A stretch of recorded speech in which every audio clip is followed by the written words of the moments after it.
রাতে ডিনার করতে বসে গেছি। জামাইবাবু ভালোবেসে চাউনি এসছে, মানে আমায় ভালোবেসে না, দিদির খাটনি কমানোর জন্য। দিদির শরীরটা ভালো লাগছে না, রিলস বানাবে বলছে, জ্বর জ্বর লাগছে আমার।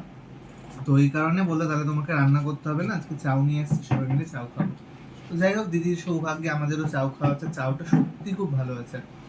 এখানে রিমো আগের বার একটা দোকানে বিরিয়ানি খুব ভালো বলে আমায় খাইয়েছিল, খুব জঘন্য লেগেছিল।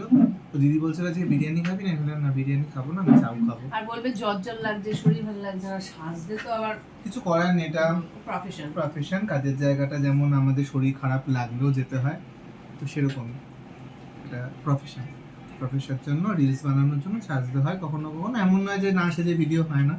তো আজকে ইচ্ছা হয়েছিল, আমি ছিলাম, তাই রিলসের জন্য সেজেছে। যাই হোক, আজকে এখন দেখছি নেগেটিভ কমেন্টটা কমই আসছে, ভালো কমেন্টই করছে বন্ধুরা। তো যাই হোক, তো খেয়ে নিই আমরা, ঠান্ডা হয়ে যাবে জিনিসটা, আবার খাওয়ার পর তোমাদের সাথে দেখা হবে। তো চলো, টাটা।